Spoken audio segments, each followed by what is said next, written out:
has helped millions of parents to be more relaxed and accepting of their own unique boy. In fact, it's made every boy and girl a lot freer to be themselves. Less homophobia means that all boys can have warm friendships, cry when they are sad, be affectionate, and have much better mental health as a result. Knowing about the autism spectrum has also brought great relief to millions of parents and kids. We can all relax about being a little bit, or very, different. We are valuing and accepting kids who don't quite fit the mold. Of course, there is so much more in this book. The 3 stages of boyhood.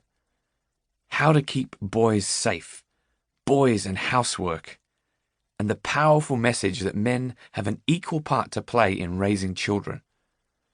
Kids need to know men of every kind, creative, practical, brave, shy, funny, of every different race, sexuality, and type.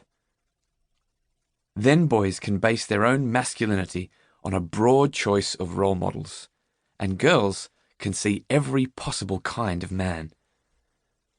Right now, the world badly needs good men. There are some awful ones needing to be put in their place. Your boy can be one of those who grow up so much better and help to heal this sad and scary world. Thank you for joining the boy revolution. As the 21st century rolls on, it's badly needed. Enjoy your boy, love him well, and watch him fly in his own special way. Steve Biddulph. An important note. The aim of this book is to help you think and feel deeply about your job of being a parent. Treat it as a springboard, but don't treat it as a prescription. Nobody can tell you how to raise your child, and if you ever see the words parenting expert, you should run a mile. I am not one of those, and I simply offer these thoughts to help you figure out your own. Parenting is hard. We shouldn't have to feel alone. We should support each other at every opportunity. I hope this book really helps. Steve B. Chapter 1. What is it with boys? Last night I drove into town for a meeting, or at least tried to, and the situation with young men was once again thrust into my face.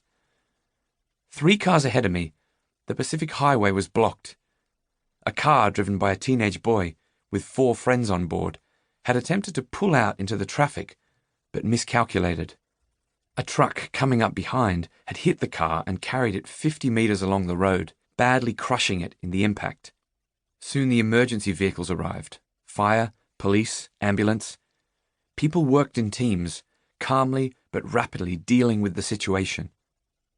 The young driver was gradually cut out of the wreck unconscious. His 4 male passengers had varying injuries, some serious. An older woman, perhaps the mother of one of the boys, came running from a nearby farm. A policeman gently comforted her. Maleness was everywhere. Inexperience and risk on the one side, competence, caring, and steadiness on the other. It kind of summed up for me the male situation. Men, when they turn out well, are wonderful. Selfless, heroic, hard-working. But being young and male is so vulnerable, so prone to disaster.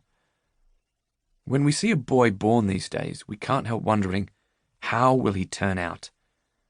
Back in the 20th century, boys started out okay. Little boys were full of life and love, trusting and close to their mums and dads, laughing and free.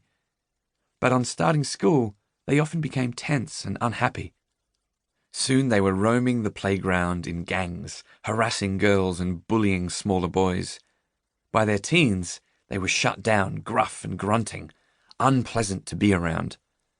And often they turned into dull and difficult men, sexually incompetent wage slaves with no real friendships, no sense of joy, blotting it all out with beer and sport.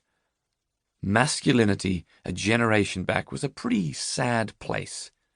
Now, that is changing. Where are you up to with your...